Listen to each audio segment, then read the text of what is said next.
Hi friends, rental car வாடகை கார்கள் நமக்கு லாபமா நஷ்டமா? நம்ம ஃப்ரெண்ட்ஸோட அக்கேஷனலாக ட்ரிப்பு செய்கிறதுக்கு இப்போ நிறைய பேர் வாடகை காரை எடுத்து பயணிக்க ஆரம்பிச்சிட்டோம். இந்த காரில் இருக்க பிரச்சனைகள் என்னென்று நிறைய பேருக்கு தெரியறதில்ல, தெரிஞ்சாலும் அதை பெருசு அளவில் கண்டுக்கிறது இல்லை. ஸோ இதில் இருக்க லாப நஷ்டத்தையும் இதில் இருக்க பிரச்சனைகளையும் தான் இன்றைக்கி வீடியோவில் டீட்டெயிலாக சொல்லியிருக்கேன். ஸோ வீடியோவை ஸ்கிப் பண்ணாமல் பாருங்கள். வாடகை கார்கள் ஒரு காலகட்டத்துக்கு முன்னாடி வரைக்கும் டாக்ஸிகளாக இருந்துச்சு. இந்த டாக்ஸி சர்வீஸ் பார்த்தீங்கன்னா எல்லோ போர்டு கார்களாக இருக்கும். நம்ம ஒரு ஊருக்கு பயணம் செய்கிறீங்கன்னா ஒரு கிலோமீட்டருக்கு இத்தனை ரூபான்னு பேசிடுவாங்க. ஸோ டிரைவருக்கு தனி காசு, அந்த கிலோமீட்டருக்கு இத்தனை ரூபான்னு கொடுத்து நம்ம பயணத்தை மேற்கொண்டோம். இன்றைக்கு இருக்கும் காலகட்டத்தில் வாடகை கார்கள் எப்படி இயங்குதுன்னு பார்த்தீங்கன்னா, தனிநபர்களும் அந்த கார்களை வாடகைக்கு விட்டுட்டு வராங்க. ப்ளஸ் உங்களுக்கு ஆப்புகள் இருக்குது, ஆத்தரைஸ்டான நிறைய கம்பெனிகள் இருக்குது. பொதுவாகவே இவங்க என்ன பண்ணுறாங்கன்னா, அதாவது ஆப்புகள் பார்த்தீங்கன்னா நீங்கள் ஆப்புகளில் அந்த காரை பார்த்துட்டு புக் செய்திடணும்.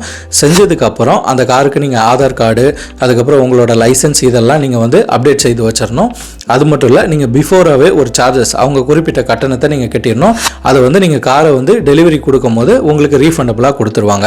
இப்போ அந்த காரை நீங்கள் எடுக்கிறதுக்கு முன்னாடி ஒரு வாட்டி வீடியோ எடுத்து வச்சுப்பீங்க. ஏன்னா அந்த காரில் ஸ்க்ராட்ச் டென்ட் ஏதோ இருந்துச்சுனாலும் ரிட்டன் நீங்கள் கொடுக்கும்போது இல்லை ஆல்ரெடி இருந்துச்சுன்னு நீங்கள் சொல்லிடலாம். ஸோ உங்களுக்கு எந்த விதமான சார்ஜஸும் போட மாட்டாங்க. வித் பெட்ரோல் இருக்குது, வித்தவுட் பெட்ரோல் இருக்குது. இப்படி தான் ஆப்புகள் இயங்கிட்டு இருக்கு. ஸோ அடுத்தது தனிநபரோ இல்லை டீலர்களோ ஆத்தரைஸ்டான இடமோ கொடுக்குற வாடகை கார் எப்படி இருக்குன்னா, அதாவது சுமார் ஒரு 1200 முதல் ஸ்டார்ட் ஆகுது இந்த வாடகை கார்கள்.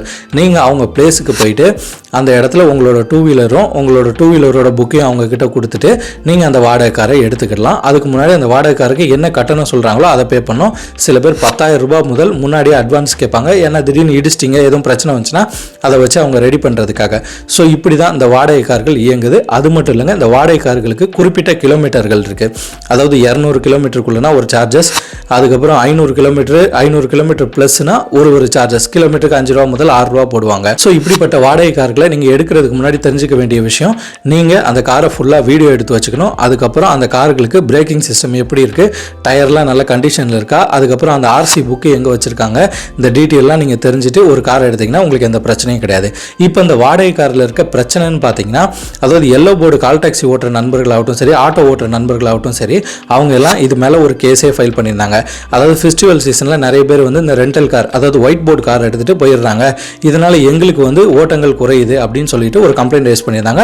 அவங்க கூட நிறைய நண்பர்களை ஆர்டிஓ கிட்ட பிடிச்சி கொடுத்துருந்தாங்க. அதாவது ஒயிட் போர்டில் டாக்ஸிக்கு யூஸ் பண்ணுறாங்க அப்படின்னு சொல்லிட்டு அதுக்கு ஃபைனும் 15,000 முதல் 20,000 போட்டிருந்தாங்க. இது உங்களுக்கே நல்லா தெரியும், நியூஸ் சேனல்களையும் வந்துச்சு. இப்போ இந்த ரெண்டல் காரில் நமக்கு இருக்கும் லாபங்கள் பார்த்தீங்கன்னா, இது எல்லோ போர்டில் வரதில்ல, ஒயிட் போர்டில் தான் வருது. அதனால நம்ம ஒரு இடத்துக்கு எடுத்துகிட்டு போகும்போதும் இது டாக்ஸி கார்னு யாருக்கும் தெரிய போகிறதில்ல. அதில் சில பேர் சின்னதாக ஒரு பெருமை பண்ணிக்கிறதும் இருக்குது. செகண்டு, இந்த காரை நீங்கள் எடுக்கிறதுனால உங்கள் ஃபேமிலியோடய ஃப்ரெண்ட்ஸோடய ஒன்றாவே பயணிக்கலாம். அதாவது உங்களுக்கு பிடிச்ச எஸ்யூவி, என்ன பிராண்ட் எஸ்யூவினோ வாடகை எடுத்துக்கலாம். அது மட்டும் இல்லாமல் எல்லாருமே ஒன்றா உட்காந்து ஒரு பயணத்தை செய்யும் போது ஒரு அற்புதமான பயணமாக இருக்கும், ஒரு மெமரபுளாக இருக்கும். நெக்ஸ்ட், இந்த காரில் முக்கியமான விஷயம் நம்மளுக்கு என்னென்னா, எந்த காராக இருந்தாலும் நம்ம ஈஸியாக ஆப்புகள்லையோ இல்லை டீலர்கிட்டையோ நம்ம எடுத்துக்கலாம். எவ்வளோ பெரிய பிராண்டு கார்களையோ நம்ம எடுத்து பயணம் செய்யலாம். இப்போ நம்ம ஒரு சொந்த கார் வச்சுருந்தாலும் ஃப்ரெண்ட்ஸோட கார்னால் இந்த பிராண்டு தான் வச்சுருப்பாங்க, சில ஸ்பெசிஃபிக்கான கார் தான் வச்சுருப்பாங்க. வாடகை கார்களை பொறுத்த வரைக்கும் நீங்கள் எவ்வளோ பெரிய பிராண்டையும் ஈஸியாக நீங்கள் ரெண்டல் எடுத்து நீங்கள் போக வேண்டிய இடத்துக்கு பயணிக்கலாம். இப்போ இந்த காரில் நம்மளுக்கு இருக்கும் நஷ்டங்கள் பார்த்தீங்கன்னா, இப்போ வாடகை காரை நீங்கள் ஆப்பில் எடுத்தாலும் சரி, டீலர்கிட்ட எடுத்தாலும் சரி, ஒரு சார்ஜஸ் ஃபஸ்ட்டு கட்டணம் போட்டுருவாங்க. அதாவது அந்த கட்டணம் ஒரு 1500 ரூபா போடுறாங்கன்னா அது குறிப்பிட்ட கிலோமீட்டருக்கு தான் போடுவாங்க. அதுக்கப்புறம் கிலோமீட்டர் எக்ஸ்டெண்டட் ஆகும். இப்போ நீங்கள் சுமார் ஒரு 150 கிலோமீட்டருக்கு போகிறீங்கன்னா எந்த விதமான பிரச்சனையும் கிடையாது, அந்த வாடகை கார் உங்களுக்கு லாபமாக தான் இருக்கும். இதே நீங்கள் ஒரு 500+ கிலோமீட்டர் பயணம் செய்கிறீங்கன்னா அந்த காரை ஒரு நாளைக்கு நீங்கள் 500 தான் இயக்கணும். அதுக்கு மேலே ஒரு கிலோமீட்டருக்கும் 6 முதல் 7 ரூபா வரைக்கும் உங்களுக்கு சார்ஜஸ் போடுவாங்க. அது மட்டும் இல்லைங்க, நீங்கள் ஒரு நாள் ரெண்டல், அதாவது ஒரு எஸ்யூவி எடுக்கிறீங்கன்னா ஒரு 3300 3200 ரூபாய், உதாரணத்துக்கு ஒரு எர்டிகா கார் எடுத்தீங்கன்னா விலை போடுவாங்க.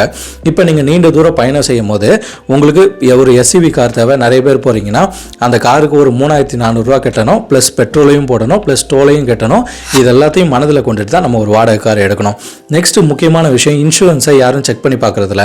அதாவது இன்சூரன்ஸ் காரில் கரண்ட்டில் இருந்தாலும் நம்ம ஒரு காரை எடுத்துகிட்டு போகிறோம், வாடகை காரை எங்கேயாச்சும் ஒரு இடிச்சிட்டோம், இல்லை பின்னாடி வரவர் ஏதோ டூ வீலர் காரர் நம்மளை இடிச்சிட்டாரு, ஏதோ ஒரு அசம்பாவிதம் நடக்குதுன்னா அந்த insurance bumper to bumper insurance கொடுக்க போகிறதில்ல அவங்க. அதுக்கு மாற்றாக நம்ம தான் அந்த காரை அவங்களுக்கு ரெடி பண்ணி கொடுக்குற மாதிரி இருக்கும். அது மட்டும் இல்லை, நம்மளுக்கு பிடித்த மெக்கானிக் ஷெட்டில் நம்ம போய் ரெடி பண்ணி கொடுக்க முடியாது, அவங்க சொல்கிற இடத்துல தான் நம்ம ரெடி பண்ணி கொடுக்குற மாதிரி விஷயங்கள் வரும். ஏன்னு கேட்டிங்கன்னா, நம்ம ஒரு பெயிண்ட் அடிப்போம், அவங்கக்கிட்ட எடுத்துகிட்டு போயிட்டு ரெடி பண்ணிட்டோம், இந்த பாருங்கள் பட்டி டிங்கரிங் பெயிண்டிங்லாம் முடிஞ்சிச்சுன்னா, இல்லை இந்த பெயிண்ட் அந்த ஓனர் பழைய பெயிண்ட் லெவல்லே இருக்கணும்னு சொல்கிறாரு, நீங்களே ரெடி பண்ணி கொடுங்க, இல்லை அவர்கிட்ட கொடுத்து அவர் ரெடி பண்ணிக்கிறாரு, நீங்கள் கேஷ் மட்டும் கொடுங்கன்னு சொல்லிடுவாங்க. நெக்ஸ்ட் பார்த்தீங்கன்னா, இன்சூரன்ஸ் பெரிய பெரிய அளவில் பிரச்சனை வந்தால் மட்டும்தான் அதில் சம் ஆஃப் அமௌண்ட் மட்டும்தான் இன்சூரன்ஸில் கவர் ஆகும். மீதி அமௌண்ட்லாம் நீங்கள் உங்கள் கையில் இருக்க காசை தான் போட வேண்டியிருக்கும். இப்போ நீங்கள் அந்த வாடகை காரை எடுத்துகிட்டு போகிறீங்கன்னா ஒரு டீ கடைக்கு அருகாமையில் டீ குடிக்க போகிறீங்க. அந்த இடத்துல பார்க்கிங் செய்து வச்சிட்டிங்க. எங்கேருந்தோ வர ஒரு லாரியோ ஏதோ ஒரு வாகனமோ ஏதாச்சும் ஒரு ஆக்சிடெண்ட்டில் இடிச்சிருச்சு. இடித்த உடனே பார்த்தீங்கன்னா அந்த வாகனத்தை ஃபஸ்ட்டு நீங்கள் அந்த ஓனருக்கு கால் பண்ணி சொல்லணும். நெக்ஸ்ட்டு வந்து அந்த வாகனத்துக்கு எவ்வளோ பேமெண்ட் வரும்னு அந்த ஓனர் சொல்லுவார். சொன்னதுக்கப்புறம் ஷெட்டில் நிற்கும். ஷெட்டில் நின்னாலும் ஒவ்வொரு நாள் வாடகையும் அந்த வண்டி ரெடி ஆகிற வரைக்கும் நீங்கள் கொடுத்துட்டு தான் வரணும். அதுக்கப்புறம் அது பக்காவாக ரெடி ஆனதுக்கப்புறம் ஒரு பேமெண்ட்டை நீங்கள் கொடுத்துட்டு தான் நீங்கள் உங்களோட டூ வீலர்களை எடுக்க முடியும். உங்களோட லைசன்ஸோ நீங்கள் ஆர்சி புக்கு கொடுத்துருந்தீங்கன்னா அதை நீங்கள் ரிட்டர்ன் வாங்க முடியும். இதுதான் வாடகை காரில் நமக்கு இருக்கும் நஷ்டங்கள். இப்போ இந்த வாடகை காரை வந்து நம்ம எடுத்து பயணிக்கக்கூடாதுன்ற ஒரு செய்திகள் இருக்குது. அதுக்கு நம்ம உள்ளே போகாமல் இப்போ இந்த வாடகை காரை இன்கேஸ் நீங்கள் ஒயிட் போர்டு வாடகை காரு எடுக்கிறீங்கன்னா எந்த மாதிரி நண்பர்களுக்கு இந்த வாடகை கார் செட் ஆகும்னு பார்த்தீங்கன்னா, உங்கள் ஊர் வந்து ஒரு 150-200 கிலோமீட்டருக்குள்ளே இருக்குது அப்படின்னா இந்த வாடகை கார் எடுத்திங்கன்னா உங்களுக்கு செட் ஆகும். அது மட்டும் இல்லை, எஸ்யூவி மாதிரி கார்கள் எடுத்திங்கன்னா கண்டிப்பாக ரேட் அதிகமாக வரும். சின்ன காம்பேக்டான ஒரு ஹேட்ச்பேக்கோ செடானோ எடுத்திங்கன்னா உங்களுக்கு வந்து நல்லாவே ஒரு வாடகை கார் யூஸ்ஃபுல்லாக தான் இருக்கும். ஏன்னா நீங்கள் ஒரு 150 கிலோமீட்டருக்குள்ளே ஒரு ஹேட்ச்பேக் காரில் வாடகைக்கு எடுத்துட்டிங்கன்னா அந்த காரை அவங்க சொன்ன குறிப்பிட்ட கிலோமீட்டருக்குள்ளே தான் ஓட்ட போகிறீங்க. அதுவும் இல்லாமல் அந்த காரோட வாடகை ஒரு 1500 முதல் 800 தான் வருது. இதனால் உங்களுக்கு எந்த சஃபரும் கிடையாது. அது மட்டும் இல்லை, உங்களோட ட்ரிப்பு வந்து ரொம்ப ஷார்ட்டாக தான் இருக்க போகுது. காலையில் போக போகிறீங்க, ஈவினிங் வந்து ட்ராப் பண்ண போகிறீங்க காரை, இல்லை மறுநாள் காலையில் வந்து ட்ராப் பண்ண போகிறீங்க. அப்படி இருக்கும் நண்பர்களுக்கு எந்த மாதிரி பிரச்சனையும் கிடையாது. இது நீண்ட தூர பயணத்துக்கு நீங்கள் ஒரு எஸ்யூவி போன்ற கார்களை எடுத்துட்டிங்கன்னா உங்களுக்கு அதோட பெட்ரோலையும் போடணும், நீங்கள் அதோட வாடகையும் கொடுக்கணும், ப்ளஸ் டோலையும் கட்டணும். குறிப்பாக நம்ம ஒரு ரெண்டல் கார் எடுக்கிறதுக்கு முன்னாடி நம்மக்கிட்ட இருந்து பிளாங்க் செக் கூட சில பேர் வாங்கி வைக்கிறாங்க. சில பேர் ஒரு 10,000 ரூபா பணத்தை முன்கூட்டியே வாங்கி வச்சுறாங்க. இது எதுக்குன்னா எதுவும் இன்சிடென்ட் ஆயிடுச்சுன்னா அந்த அமௌண்ட் அவங்களுக்கு யூஸ்ஃபுல்லாக இருக்குன்றது. நிறைய ஆப் கம்பெனிகள் பார்த்தீங்கன்னா அதாவது அவங்களே ஒரு இன்சூரன்ஸ் மாதிரி போட்டுடுறாங்க. நீங்கள் வாகனத்தில் ஏதாச்சும் சின்ன சின்ன டென்ட் ஆயிடுச்சுன்னா உங்களுக்கு வந்து நீங்கள் 300 ரூபாய்க்கு போட்டிங்கன்னா உங்களுக்கு 2000 ரூபா வரைக்கும் நீங்கள் கிளைம் பண்ணிக்கலாம். அந்த மாதிரி கொடுக்குறாங்க. ஸோ அப்படி ஆப்புகளில் எடுத்திங்கன்னா கட்டாயம் அந்த மாதிரி ஆப்ஷன்ஸ் இருந்துச்சுன்னா நீங்கள் கிளிக் பண்ணிக்கோங்க. அதாவது தனிப்பட்ட நபர் வந்து வாடகை கூடும் போது கூட இந்த மாதிரி சில விஷயங்களை செய்கிறாங்கன்னு ஒரு தகவல் இருக்குது. ஸோ அது எந்த அளவுக்கு உண்மைன்னு தெரியல. ஸோ அது இருந்துச்சுன்னா நீங்கள் அந்த ஆப்ஷனுக்கு உட்படுத்திக்கோங்க. அதுக்கப்புறம் குறிப்பாக நீங்கள் வந்து ஒரு வாகனத்தை எடுக்கிறதுக்கு முன்னாடி அந்த வாகனத்தை ஃபுல்லாக வீடியோ எடுத்து வச்சுக்கோங்க. மேக்ஸிமம் நீங்கள் புது கார்களை வாடகைக்கு எடுக்காதீங்க. ஏன்னா புது கார்களை எடுத்திங்கன்னா சின்ன கோடு விழுந்தால் கூட நீங்கள் தான் போட்டிங்கன்னு உறுதியாகிரும். ஸோ அதனால் பழைய வாகனங்களை மேக்ஸிமமாக எடுத்துக்கோங்க. அதுக்கப்புறம் அந்த கார்களுக்கு மெயின்டெனன்ஸ் குறைபாடு எதுவும் இருக்கா நீங்கள் நல்லா ஓட்டி பார்த்துட்டு எந்த பிரச்சனையும் இல்லாமல் உங்கள் ட்ராவலை செய்யலாம். ரெண்டல் காரை பொறுத்த வரைக்கும் நீங்கள் பயணம் செய்யும் போது ஒரு போலீஸ் ஆஃபீஸர் செக் பண்ணுறாங்கன்னா அதில் உங்கள் பேர் ஆர்சி புக்கில் இருக்காது. ஸோ உங்களோட ஃப்ரெண்டோட காருன்னு தான் சொல்லணும்னு சொல்லிட்டு ரெண்டல் விடுறவங்க கட்டாயம் உங்ககிட்ட சொல்லுவாங்க. நீங்கள் அதை ரெண்டல் கார்னு சொல்லிட்டீங்கன்னா ஒயிட் போர்டு கார்களை ரெண்டலுக்கு பயணம் பண்ணக்கூடாது அப்படின்னு சொல்லிட்டு உங்கள் மேலே ஒரு கேஸ் ஃபைல் பண்ணுறதுக்கும் உங்ககிட்ட ஃபைன் போடுறதுக்கும் வாய்ப்புகள் இருக்குது. ஸோ இதெல்லாம் தெரிஞ்சுக்கிட்டு நீங்கள் ஒரு ரெண்டல் காரை சூஸ் பண்ணிக்கோங்க.